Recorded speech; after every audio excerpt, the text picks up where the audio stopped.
Hello and welcome everyone. For class 10 mathematics, we are discussing chapter number 3 that is called simultaneous equation in two variables, or you can say linear equation in pair of linear equations in two variables.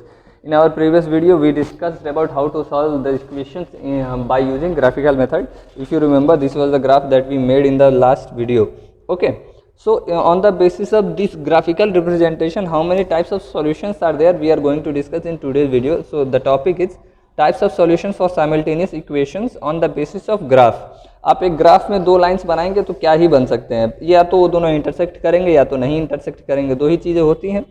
तो वो graph बनाने के बाद आप कैसे उसको describe करेंगे। So there are two types of solutions, that is consistent solution and inconsistent solution. तो कंसिस्टेंट में भी दो कंडीशन आता है, दोनों कंडीशन मैंने नहीं लिखा है, एक ही लिखा है। खैर, if the two lines are intersecting then the graph of the equation are called as consistent। उसको कब consistent कहा जाएगा, जब आपकी lines intersecting होंगी, उसके बारे में अभी बात करते हैं। फिर दूसरा इनकंसिस्टेंट का भी एक ही बात है कि जब लाइंस एक दूसरे से इंटरसेक्ट ना करें। दो लाइंस कभी इंटरसेक्ट नहीं करती हैं, दो लाइंस इंटरसेक्ट तब नहीं करती हैं जब वो दोनों आपस में पैरेलल हो। Parallel lines never intersect with each other, that's why they are called inconsistent. अभी जैसे कि हमने ग्राफ बनाया था, तो कंसिस्टेंट की बात कर लेते हैं। तो आपको मालूम है कि आपका ग्राफ पेपर ऐसे डिवाइड होगा। तो मान लीजिए आपने ग्राफ बनाया लाइन, ऐसे तो कोई लाइन आ गई, तो these are intersecting, so this will be called as consistent. फिर कभी कभी क्या होता है कि आप एक ग्राफ बनाते हो, ग्राफ में पहले लाइन ऐसे चली गई, ठीक है, फिर दूसरी लाइन का भी आप ग्राफ बनाते हैं तो वो भी इसी के ऊपर से चली जाती है, तो this is also called consistent. इस टाइप के लाइन्स को हम लोग कहते हैं इंटरसेक्टिंग, मतलब कि they are crossing each other, and this kind of lines are called coincident, मतलब कि दोनों लाइन एक दूसरे के ऊपर नीचे ही रहती हैं, या फिर कहते हैं ओवरलैपिंग। क्या कहते हैं भाई? ओवरलैपिंग, ओवरलैपिंग कहलाएगा। तो ये दोनों तो कंसिस्टेंट की बात हो गई। इनकंसिस्टेंट का ग्राफ ऐसे होगा, मतलब कि दो लाइन्स हैं तो दोनों एक दूसरे के पैरेलल जाएंगे, कभी वो दोनों एक दूसरे के इंटरसेक्ट नहीं करेंगे। तो ये दोनों के कंडीशन में हम लोगों को मिलेगा कंसिस्टेंट, और ये अकेला वाहिद इनकंसिस्टेंट कहलाएगा, ठीक है। इस पे बात कर लेते हैं। तो जरूरी नहीं कि हर बार आप ग्राफ बनाएं, हर बार आपको ग्राफ बनाना जरूरी नहीं है। समटाइम्स क्या, there is a formula which we can use, so I have written here the formula is, so condition for consistency and inconsistency। आपको पता होगा कि दो इक्वेशन होते हैं, तो पहले तो ये बात कर लेते हैं कि वो कंसिस्टेंट होंगे या इनकंसिस्टेंट होंगे, या फिर कितने सॉल्यूशंस उसके एग्जिस्ट करेंगे, ठीक है। मैंने यहाँ लिख रखा है पूरा बराबर, like number of solution existent by comparing a1/a2, b1/b2 and c1/c2। तो a1/a2, b1/b2 और c1/c2 क्या होता है। तो जैसे कि आप लोगों को पता है, कोई भी इक्वेशन, जैसे कि पिछली बार ही मैंने एक इक्वेशन लिखा था जिसमें था 3x + y - 11 = 0, पहला इक्वेशन था। दूसरा इक्वेशन क्या था भाई, x - y - 1 = 0। तो उसमें जो उनके कोएफिशिएंट्स रहते हैं उसी को a1 b1 c1 या a2 b2 c2 कहलाता है। जैसे कि पहला इक्वेशन अगर आपका कोई बनेगा तो a1x + b1y + c1 = 0 के फॉर्म में, और दूसरा बनेगा a2x + b2y + c2 के फॉर्म में बनेगा, = 0। तो इसको कहते हैं, इसमें जो x का कोएफिशिएंट, y का कोएफिशिएंट और जो लास्ट का कांस्टेंट टर्म, उसको a1 b1 c1 कहलाएगा। और दूसरे इक्वेशन में x का कोएफिशिएंट, y का कोएफिशिएंट और c2, ये तीनों चीज़ें a1 b1 और a2 b2 c2 कहलाएंगे। तो इस केस में कंसिस्टेंट के दो केसेज हैं और इनकंसिस्टेंट का सिर्फ एक केस है, आप कंपेयर करके पता कर सकते हैं। सो इफ़ a1/a2 रेशियो निकालेंगे आप, is not equal to b1/b2, दोनों रेशियो निकाला और आपने चेक किया दोनों अलग अलग है, मतलब इक्वल नहीं है, तो they are this is unique solution, मतलब सिर्फ और सिर्फ एक सॉल्यूशन मिलेगा।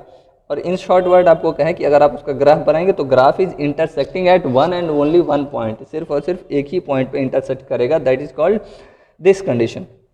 अगर आपसे कोई पूछता है कि कंसिस्टेंट में यूनिक सॉल्यूशन कब मिलता है, तो आप कहिएगा when a1/a2 is not equal to b1/b2। Similarly if there are infinite solution, infinite solution होता है कोइंसिडेंट वाले केस में। किस केस में भाई? कोइंसिडेंट वाले केस में कहते हैं, मतलब ओवरलैपिंग हो। तो in this case all three ratios are equal to each other. आप सॉल्व करेंगे, रेशियोज निकालेंगे, रेशियो तीनों आपस में बराबर हो गए तो वो क्या कहलाएगा, कोइंसिडेंट कहलाएगा। और in other words you can say there are infinite solution, क्योंकि लाइन एक दूसरे के ऊपर ही जा रही है, तो कितने पॉइंट्स पे मिल रही है ये आप काउंटर नहीं कर पाएंगे। नेक्स्ट वन इज इनकंसिस्टेंट, सिर्फ और सिर्फ एक ही तरह है जहाँ पे आपको लाइंस पैरेलल मिलेंगी, that is a1/a2 is equal to b1/b2 but not equal to c1/c2। मतलब पहला रेशियो और दूसरा रेशियो बराबर आएगा, लेकिन तीसरा रेशियो इन दोनों में से किसी के बराबर नहीं होगा। ओके, तो दिस इज कॉल्ड इनकंसिस्टेंट, और you can say there are no solution. इस केस में कोई सॉल्यूशन नहीं एग्जिस्ट करता, क्योंकि सॉल्यूशन एग्जिस्ट करने का एक ही मतलब है, जब लाइंस आपकी इंटरसेक्ट हों। अगर आपकी लाइंस इंटरसेक्ट नहीं हो रही हैं, it means that there are no solutions. Clear? Now I have written here a question, जो आपके एक्सरसाइज में भी मिल जाएगा बुक में, कि किस तरह से क्या चीज़ होता है। तो द क्वेश्चन सेज दैट, आपको पूछेगा कि by comparing a1/a2, b1/b2 and c1/c2 check whether the following lines are consistent or inconsistent। एक क्वेश्चन ऐसा है। दूसरा क्वेश्चन ऐसा रहेगा कि by comparing a1/a2, b1/b2 and c1/c2 find out the number of solutions for the following pair of linear equations in 2 variables. ठीक है, तो वो हो गया। तो इसको सॉल्व करने का तरीका यही है, by comparing we will write by comparing we get, हमको क्या मिलता है? हमको सबसे पहले मिल चाहिए a1, पहले इक्वेशन में जाएंगे। a1 होगा आपका 2, b1 होगा आपका 3 और c1 होगा आपका -9। क्लियर? साइन के साथ आएगा, प्लस साइन नहीं लिखा जाता, लेकिन माइनस साइन लिखा जाता है। And a2 equals to how much? 4, b2 equals to how much? 6 and c2 equals to how much भाई? 2। देन इसके बाद आप निकालेंगे ratio, a1/a2 is equal to 2/4 which is equal to 1/2। सही बात है? Correct. Next one is b1/b2, फिर से निकालेंगे आप b1/b2। b1 कितना था भाई? 3 और b2 कितना था? 6। It is also 1/2। अब निकालेंगे एंड c1/c2, c1/c2 निकालेंगे। c1 is -9 and c2 is 2। ये हो गया। तो आप ध्यान देंगे तो आप देखेंगे कि a1/a2, तो लिखेंगे since a1/a2 is equal to b1/b2, क्योंकि ये दोनों बराबर आए हैं। लेकिन तीसरा जो है नॉट इक्वल टू c1/c2, ये कौन सा कंडीशन है भाई? This was the condition for parallelism, lines parallel हैं, therefore lines are parallel and hence no solution exist. कोई सॉल्यूशन नहीं मिलेगा। लाइंस जब पैरेलल होंगे तो आपको कोई भी सॉल्यूशन नहीं मिलेगा। क्लियर भाई? सो ये चीज़ें आप नोट डाउन कर लेंगे अपनी कॉपी में, बहुत इंपॉर्टेंट है। इस पर काफ़ी क्वेश्चंस बनते हैं क्लास 10 में कि कितने सॉल्यूशंस हैं, कंसिस्टेंट हैं कि इनकंसिस्टेंट हैं। आप अगर बुक खोलेंगे तो बुक में भी एक चार्ट बना हुआ है जिसमें एक बढ़िया से लिखा गया है, उसको देख के अगर आप अपनी कॉपी में नोट्स में लिख लेते हैं तो बड़ी अच्छी बात रहेगी। ठीक है? So this is it for today's video. Your homework will be like I sent you today in your group.